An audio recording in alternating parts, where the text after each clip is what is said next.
एक आदमी अपने पिता को लेकर समंदर के किनारे आराम से गाड़ी चला रहा था। तभी अचानक आकाश में समुद्री पक्षियों का झुंड उड़ता दिखा। उसने जैसे ही सिर घुमाया, समंदर की एक विशाल लहर पहाड़ की तरह उनकी ओर बढ़ती दिखी। वो तेजी से कार भगाने लगा, लेकिन फिर भी कार लहरों में समा गई। कार में फंसा वो आदमी लकड़ी के टुकड़े से बाहर निकला और घबराकर पिता को ढूंढने वापस लौटा। तभी उसे पानी के भीतर हल्की रोशनी दिखी। जैसे ही वो अंदर गया, उसने देखा कि वहां पानी के बीच एक सुरक्षित जोन बना हुआ है। जल की सतह चीरते हुए एक औरत निकली। वो थी मेघा, समंदर की राजकुमारी। उसकी आंखों में नीली चमक थी और वो अपने जादुई शक्तियों से पानी को नियंत्रित कर रही थी। आदमी ने तेजी से कार का दरवाजा खोला और बेहोश पिता को बाहर निकाला।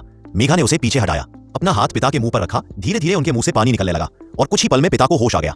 इसके बाद मेघा ने उसे बताया कि वो उसे लेने आई है। ओम, समंदर के क्रूर राजा को रोकना जरूरी है, वरना दोनों पक्ष बर्बाद हो। मेघा अर्जुन को एक अंडर वाटर स्पेसशिप में बैठाकर समंदर के नीचे ले गई। दोनों समंदर के जंगलों को पार करते हुए एटलांटिस के गेट तक पहुंचे। यहाँ हर तरफ अनुशासन था। सैकड़ों स्पेसशिप्स कतार में खड़ी थी। वो उसे एक अंडर वाटर सेफ हाउस में ले गई। सुरक्षा कवच पार करते ही वो एक ऐसी जगह पहुंचे जहां अंदर हवा मौजूद थी।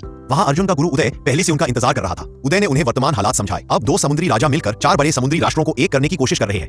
उदय ने कहा, इस युद्ध को रोकने का एक ही तरीका है, खोया हुआ त्रिशूल ढूंढना। ये वही त्रिशूल है जिसमें समंदर की एकता की शक्ति है। बहुत पहले जब एटलांटिस एक ही था, वहां टेक्नोलॉजी और सभ्यता अपने शिखर पर थी, लेकिन लालच ने सब बर्बाद कर दिया। समंदर ने पूरे शहर को निगल लिया। कुछ लोगों ने पानी के नीचे सांस लेने की ताकत हासिल कर ली, कुछ जंगली बन गए और राजा ने खुद को दुनिया से अलग कर लिया। अब उस त्रिशूल के बारे में एकमात्र सुराग उदय को मिला है। बाकी जवाब अर्जुन को ढूंढने हैं। अचानक एक जबरदस्त धमाका हुआ। सब लोग जमीन पर गिर पड़े।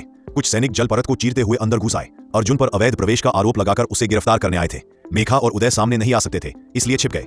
अर्जुन ने कुछ ही सेकंड में सैनिकों को धूल चटा दी। तभी एक लाल बख्तरबंद दुश्मन पानी से छलांग मारता हुआ अंदर आया। हाथ में तलवार थी। 3 सैनिकों ने मिलकर अर्जुन को घेर लिया। अर्जुन ने पूरा जोर लगाया, लेकिन दुश्मन लगातार आते गए और आखिरकार वो बेहोश हो गया। जब उसे होश आया, वो ओम के सामने था। ओम, जिसे अपनी मां के निर्वासन का गुस्सा अब तक था, अर्जुन से पहले से ही नफरत करता था। उसने अर्जुन को उकसाया और अर्जुन ने उसे द्वंद्व युद्ध के लिए चुनौती दे दी।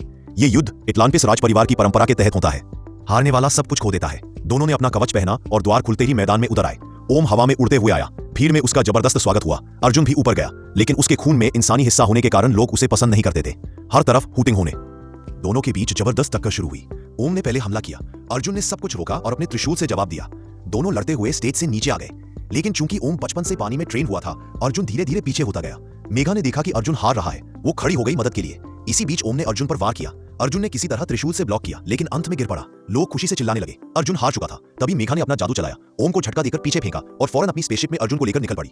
ओम की सेना उनके पीछे लग गई। भागते हुए उनकी स्पेसशिप पर हमला हुआ और वह सीधे एक जलते हुए लावे वाले इलाके में गिर गई। दोनों किसी तरह बाहर निकले। अर्जुन ने पानी में मौजूद एक विशाल व्हेल से संपर्क किया। व्हेल ने मुंह खोला और दोनों अंदर चले गए। ओम ने गिरती स्पेसशिप देखी और समझा कि दोनों मर चुके हैं। वो वापस लौट गया। अर्जुन और मेघा बच निकले। अब उनकी अगली मंजिल थी सहारा रेगिस्तान। मकसद सिर्फ एक, उस त्रिशूल को ढूंढना।